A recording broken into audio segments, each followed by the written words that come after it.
Buvo sunku užmigti, mąstant, į kokią vietą pavyko atvykti. Kažkada geografijos pamokose teko girdėti apie didžiausius pasaulio kalnus, kažkur Azijoje. Anksčiau nesvajojau juos pamatyti realybėje, galiausiai iškėliau savo tikslą tai padaryti. Ir štai aš Nepale. Su Lila vėl susitikome 5 valandą ryto. Jis mus nuvežė į oro uostą, tačiau dėl iškilusių asmeninių problemų mus lydėti į Everesto bazinę stovyklą patikėjo Gokarnai.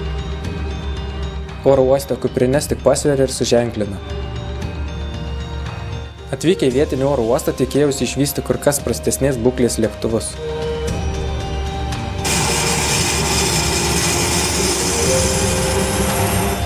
Pirmas spėjau įsitaisyti šalia pilotų. Visada buvo smalsu pamatyti, kaip yra valdomi lėktuvai, kai tiek daug prietaisų jų kabinose.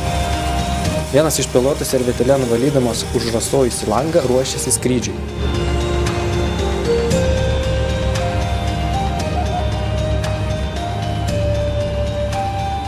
Nedideliame Luklos miestelyje įsikūręs oro uostas 2010 metais buvo išrinktas pavojingiausių pasaulyje.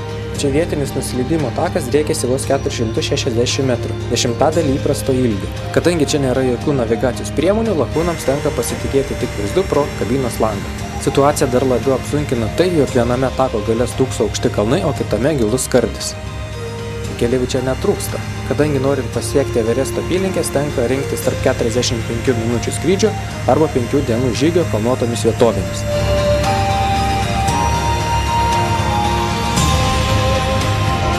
Nusileidimas buvo šiurkštus, tačiau sėkmingas.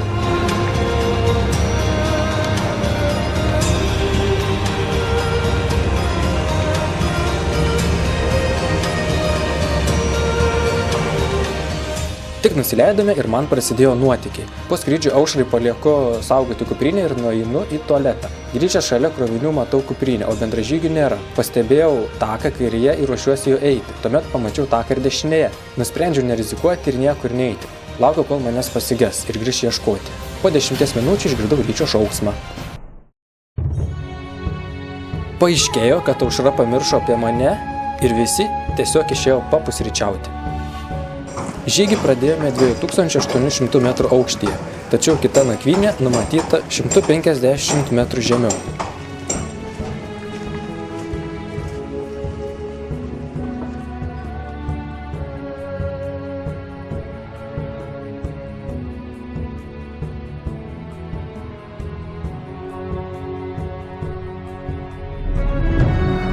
Miestelio pabaigoje stabtelėjome prie vartų, kurie mums simbolizuoja žygio startą. Kartu su mumis keliavo 4 šerpai, kurie turėjo nešti mūsų kuprines. Visi, išskyrus Rytį, nutarėme savo kuprines neštis patys. Ryčio tikslas buvo žygiuoti be nešulių ir tiesiog grožėtis kalnais. Mano tikslas buvo visą savaitę nešti savo kuprinę ir pajusti, koks jausmas vis dar ją tįsti, kai būsime 5 km aukštyje.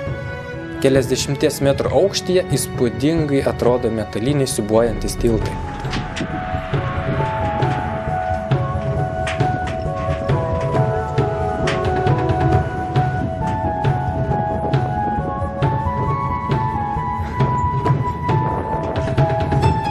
Gerokai pavargome, lipdami į pirmąją laiptuotą įkalnę.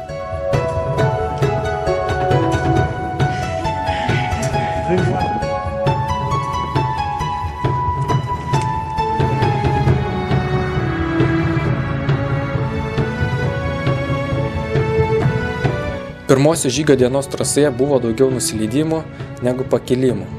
Dar nesukome galvos dėl maršruto. Grožėjausi žaluma ir šiltu oru, kuris visuomet buvo permainingas. Atėję į artimiausią miestelį nuo lietaus liepėmės prisiglaudę prie sienos. Laukėme saulės, tačiau nesulaukę išėjome. Pirmos dienos žygį nutarėme užbaigti nors ir šlapi.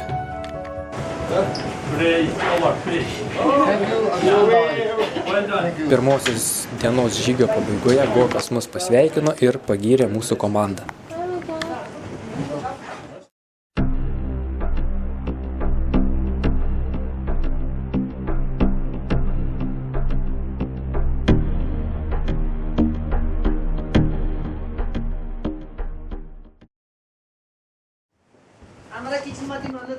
Stebėjau, kaip gaminama vakarienė, su higiena ne kažką. Vanduo arbatai virinamas ant malkomis kūrenamos viryklis, nors šeimininkė gyrėsi ir dujinę ir elektrinę viryklę. Ten yra su dujom. It's gas one. This also gas. This gas. This is electric. Oh my god. Mobile. 1, 2, 3. It's electric. Gokas supažindina su dalbat patiekalu. Tai vištiena, daržovės, ryžiai, sriuba ir paplotėlis. Thank you. Sure.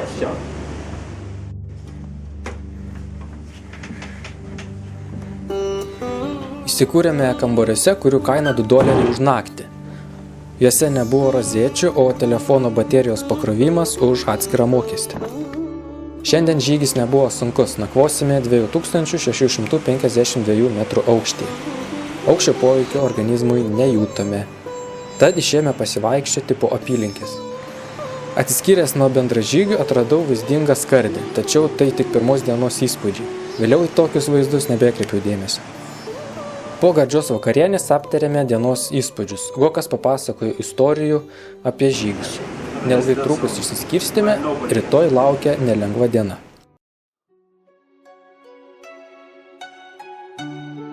Ryte nešikam savo kuprinių vėl neduodame. Užsispyrimas nešti patiems neišblėso, tik rytis toliau atostogauja savaip.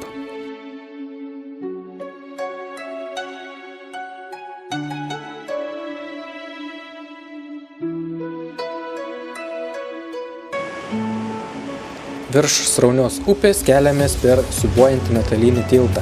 Tokių tiltų čia daugybė.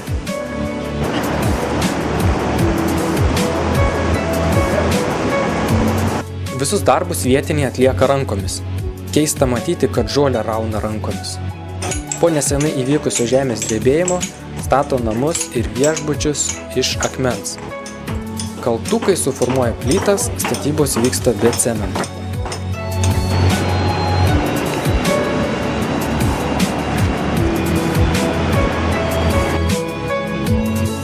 Maisto produktus ir statybinės medžiagas į kalnus gabena žmonės su jakų pagalba. Vienintelis čia įmanomas transportas – sraigtasparnis.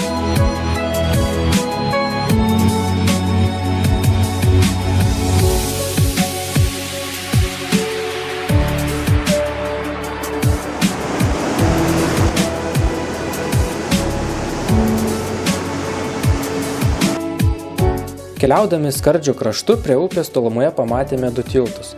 Maniau, kad perėsime abu, bet kitą krantą pasiekėme, eidami per aukščiausiai esantį.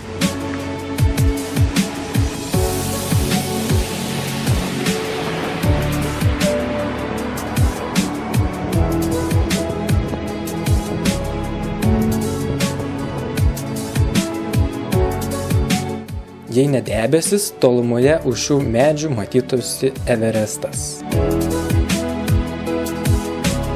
Po pietų visą laiką žygiavome aukštinį kalną. Įveikėme labai varginančią atkarpą. Netoli Namčio bazaro miestelio kvapą atgauti sustoja dauguma keliautojų. Paskutinės įkalnės kopiant link antrosios nakvynės vietos. Įėję į miestelį stebėjomės viešąją skalbyklą. Namčio bazaras – didžiausias miestas pakeliui link Everesto bazinės stovyklos. Toliau su kiekvienu pakilimu miestelį tik mažės.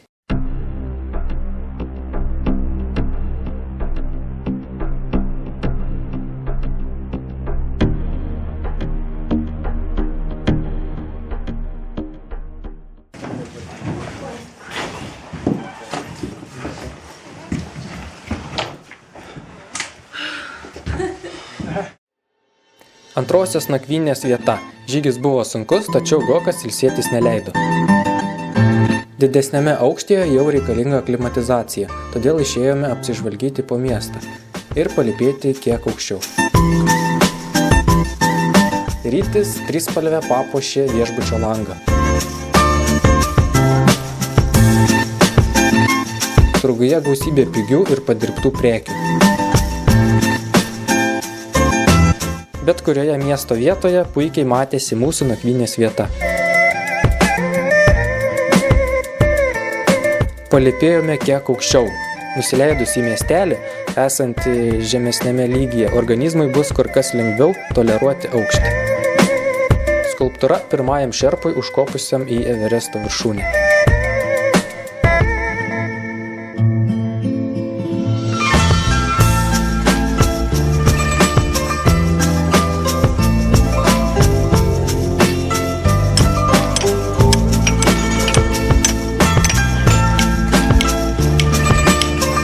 Lėtai ir primityviai vyksta statybos, naudojant kaltukus iš akmenų gaminamos plytos, o akmenys gabenamos statyboms iš artimiausių upių.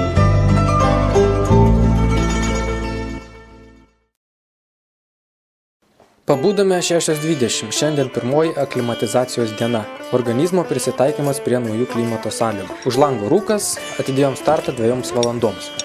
Labai negerai iš pozicijų. Kadangi ši diena aklimatizacija, tikslas pasiekti 3900 metrų ir grįžti.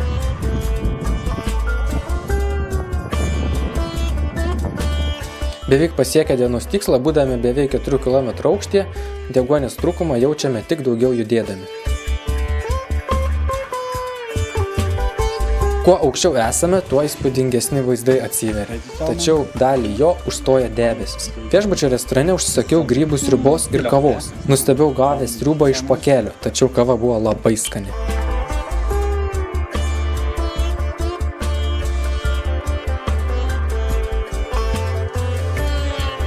Skani papietavome nedideliame kaimelyje. Čia akį patraukė aprašinėtos akmeninės sienos. Leidžiantis vaizdai labai skiriasi nuo ryte matytų. Aplink vien žaluma ir lėtai besileidžiantis rūkas. Mes ne tik geri žygeiviai, bet ir neblogi aktoriai. Sėkmingai imituojame, kad pasivaikščiojimas labai lengvas.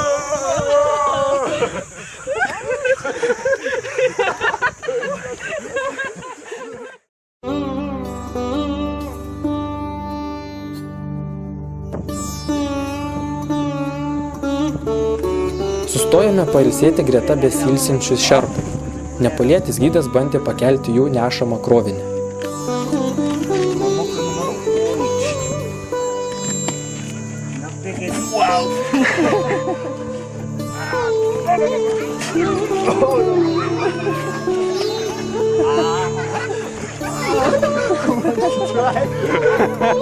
Po nepaliečio jėgas išbandė mūsų grupės narys Olandas Leksas. Svorį, kurį šerpai neša kelias dienas, jam pavyko išlaikyti vos kelias sekundės.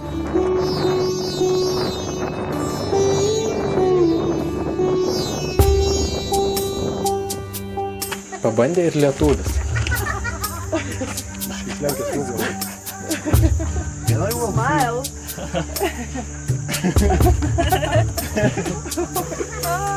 Wrong way.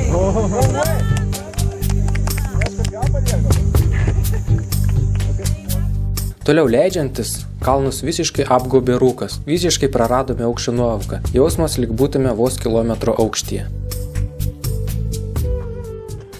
Manome, kad radome kaltininkus dėl visur ir dažnai dingstančios elektros. Nu nesusimuškit, prašau, visimušte. Nepadėk man, prašau, šitas daiktas neatsilupa.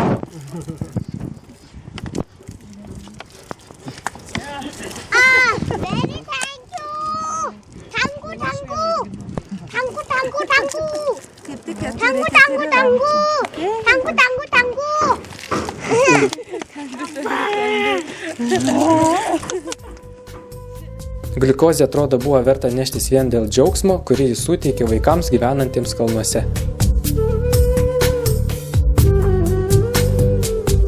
Apsilankėme senųjų šerpų muziejuje.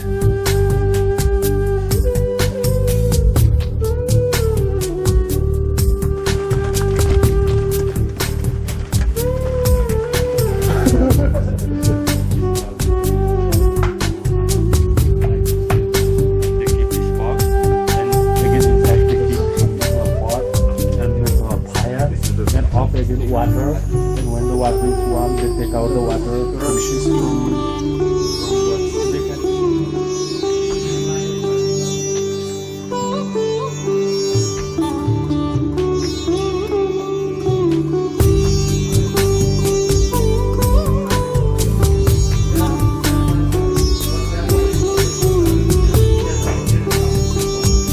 Po muziejaus laiptais kaip malkos sukrautos džiovintos jakų išmatos. Jos naudojamos vietoj malkų šildymui ir maisto gamybai.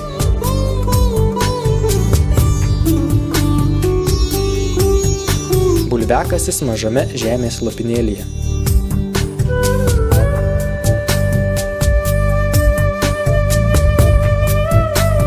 Rugsėjo pabaiga vieni derlių nuima, o kiti užsiima sodinimu. Vietinėje mokykloje viskas labai spalvinga. Pamokos vyksta kitaip negu Lietuvoje. Susidaro įspūdis, kad mėlynos striukės tai vaikų uniforma.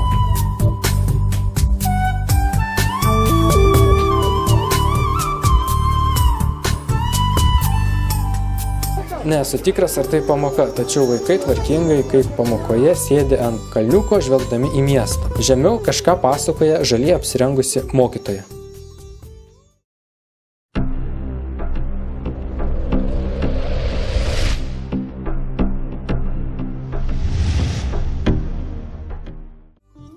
Po nelengvos ir įdomios dienos grįžome į viešbutį. Maistas vis dar stebina, nes turime galimybę kiekvieną vakarą užsisakyti skirtingus patiekalus.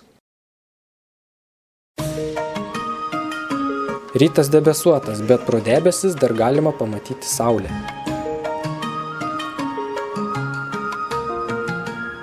Po pusryčių jau nuo pirmųjų žingsnių 3450 metrų aukštyje, net einant į nedidelę įkalnę, pastebėjome padažnėjusį kvėpavimą. Pasirodo, kad krovinius į kalnus nešioja ne tik vyrai. Iki upės ten, man atrodo, nusileisim, ten pavalgysim ir tą kalną reiks užkilti. Ten man tas vienuolynas, didžiausias. Ten turėtų. Tai va tie debesis nueis, būtų gražus vaizdas.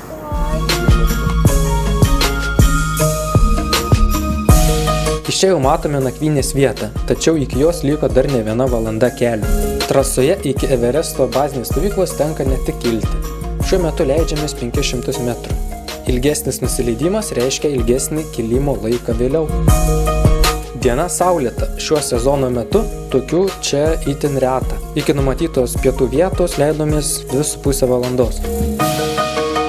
Pietaudami užtrukome 1,5 valandos. Oras per šį laiką persimainė. Kalnus apgaubė debesis, pradėjo lyti. Iki nakvynės vietos teks kilti 700 metrų lyjant lietui. Iš tolo išgirdę ateinant sunkųjį transportą prisiglaudėme prie uolų ir praleidome jakus.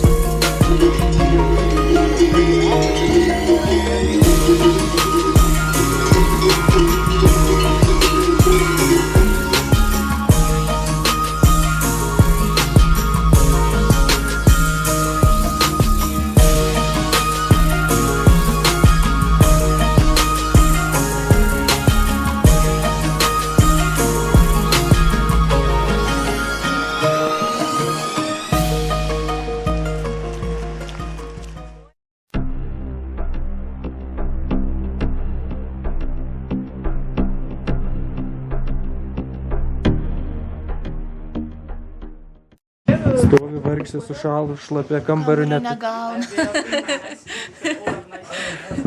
Sakė, gali palaukti kieme arba gali palaukti čia, tai pasirinkau palaukti čia. Kambarys lyg degtukų dėžutė. Apie elektrą galime tik pasvajoti. Tačiau po tokios dienos man visiškai pakanka lovos, poilsių ir stogo virš galvos. Nors ir pro langą švilpia vėjas.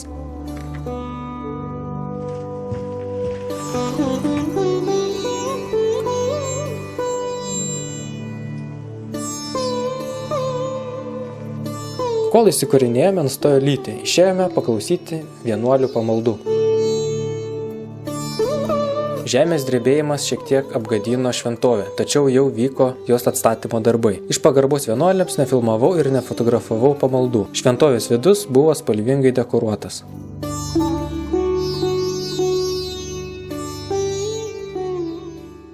Aukščiau užkopėme, miesteliai mažėja, o keliautojų nakvynės vietose daugėja. Per dieną pakilome tik 200 metrų. Buvo nelengva. Antrojoje dienos pusėje subjuro oras, o tai pareikalavo daugiau pastangų. Aukščio poveikį jaučiu šiek tiek labiau, tačiau apetitu dar nesiskundžiu. Ragauk čebureką ir pasakyk savo nuomonę. O Dievas. Pavojus, iš pradžių pasakyk čeburekose šlagrinai.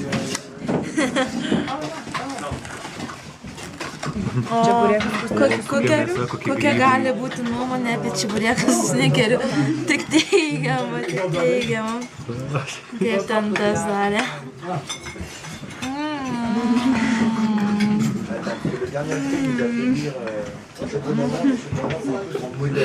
Geriau būtų snikeriu. Tavo nuomonė apie čiaburekas, vietoj mėsos. Čeburekas su Marsu. Ai, su Marsu? Jo, pas mane su Marsu. Kol kas iš visų desertų skaniausias.